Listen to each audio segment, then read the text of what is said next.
ಮೊದಲನೇದಾಗಿ ರಸ್ತೆಗೆ ಬರ್ತಕ್ಕಂಥ ವ್ಯಕ್ತಿ ಈ ನಾಡಿನ 6.5 ಕೋಟಿ ಕನ್ನಡಿಗರ ಆಸ್ತಿ ವಾಟಾಳ್ ನಾಗರಾಜರವರು.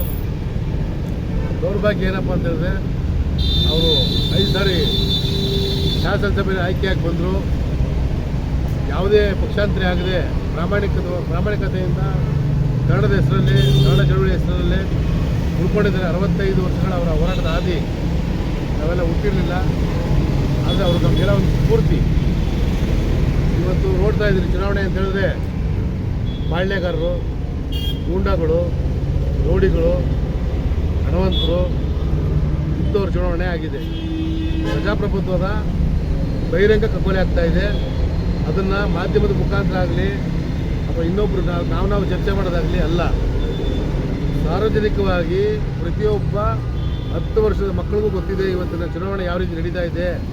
ಜಾತಿ, ಹಣ, ಹೆಂಡ, ಸೀರೆ, ಕುಕ್ಕರು ಜೊತೆಗೆ ಅದ್ರ ಜೊತೆಗೆ ಇವತ್ತೇನಾಗಿದೆ, ರಾಜ್ಯದ ಕೆಲವಾರು ಮಠಾಧಿಪತಿಗಳು ಈ ರಾಜಕಾರಣಗಳ ಕುತಂತ್ರಗಳಿಗೆ ಬಲಿಯಾಗಿ ಅವರು ಸಹ ಭಾಳ ಕೆಟ್ಟ ರೀತಿಯಲ್ಲಿ ಮಠದ ಮೇಲೆ ಗೌರವ ಕಮ್ಮಿ ಆಗೋ ರೀತಿ ಅವ್ರುಗಳು ನಡ್ಕೊಳ್ತಾ ಇದ್ದಾರೆ. ಮಠಾಧಿಪತಿಗಳು ಇವತ್ತರ ದುರಂತ. ನಮಗೆ ನಾವು ಏನಪ್ಪ ಹೇಳ್ಬೇಕಂತಂದರೆ, ನಡೆದ ಜನಕ್ಕೆ ನಿನ್ನೆಲ್ಲ ಮನೆ ತಮಗೆ ಗೊತ್ತಿದೆ, ಮಾಧ್ಯಮದವ್ರಿಗೆಲ್ಲ ನೀರು ಕೊಡಿ, ನಮಗೆ ನೀರು ಬೇಕು ಅಂತ ಕೇಳ್ತಾರೆ. ನಿಮ್ಮ ಅಪ್ಪನ ಮನೆ ಆಸ್ತಿನ ಆಯಿತು.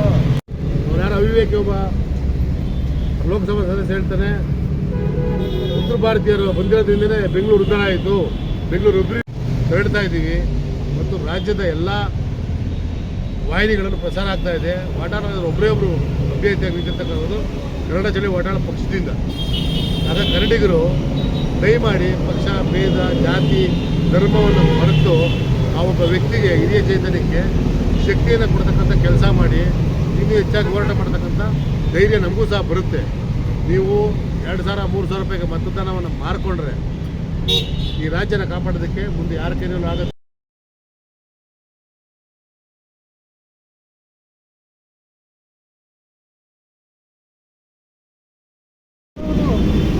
ದಕ್ಷಿಣ ಭಾಗಕ್ಕೆ ಚುನಾವಣೆಯಲ್ಲಿ ಸ್ಪರ್ಧಿಸಿದ್ದಾರೆ. ಇಲ್ಲಿರ್ತಕ್ಕಂಥ ಎಲ್ಲ ಮತ ಬಾಂಧವರು ಅವ್ರಿಗೆ ಮತ ಹಾಕಿ ಗೆಲ್ಲಿಸಬೇಕು. ಯಾಕಂದರೆ ಇವತ್ತು ವಾಟಾಳ್ ನಾಗರಾಜ್ ಅಂದರೆ ಕನ್ನಡ ಅಂದರೆ ವಾಟಾಳ್ ನಾಗರಾಜ್.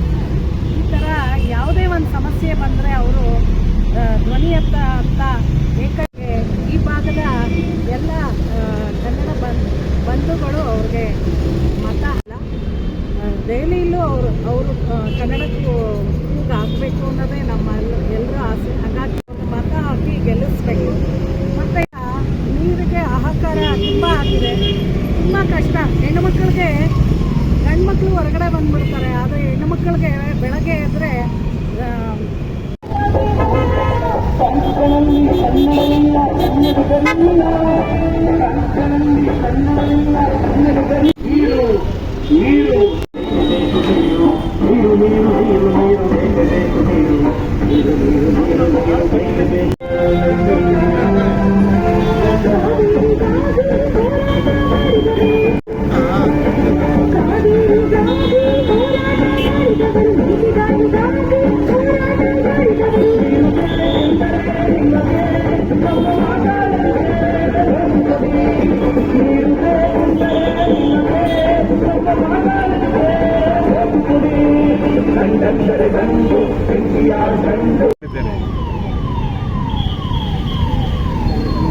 ಹಣವಂತರು,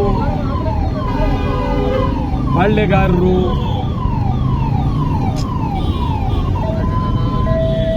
ಒಂದು ರೀತಿ ಲೂಟಿಕೋರರು, ದರೋಡೆಕೋರರು,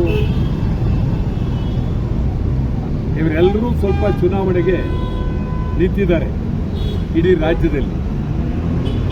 ಇದ್ರ ಜೊತೆಗೆ ಕುಟುಂಬ ಅವರವ್ರ ಮಕ್ಕಳನ್ನೇ ನಿಲ್ಲಿಸ್ಕೊಂಡಿದ್ದಾರೆ,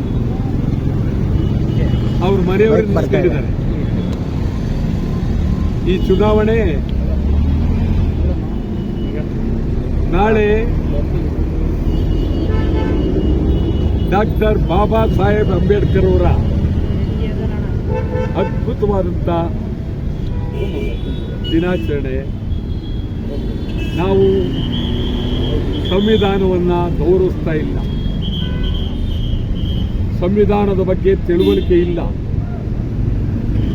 ಸಂವಿಧಾನ ಸಾಮಾನ್ಯ ವ್ಯಕ್ತಿಯು ಚುನಾವಣೆಗೆ ನಿಲ್ಲಬಹುದು, ಆದರೆ ಪಾರ್ಲಿಮೆಂಟ್ ಇವತ್ತು ನಿಲ್ತಾ ಇರತಕ್ಕಂಥ ಜನ ಇಡೀ ದೇಶದ ಉದ್ದಗಲಕ್ಕೂ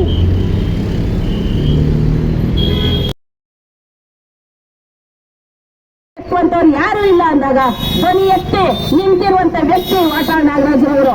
ಅದಕ್ಕಾಗಿ ತಾವೆಲ್ಲರೂ ಕೈ ಮುಗಿದು ಕೇಳ್ಕೊಳ್ತಾ ಇದ್ದೀನಿ ನಾನು ನಿಮ್ಮ ಬಳಿ, ದಯವಿಟ್ಟು ಯೋಚನೆ ಮಾಡಿ ಕನ್ನಡಿಗರೇ, ಎಚ್ಚೆತ್ಕೊಳ್ಳಿ.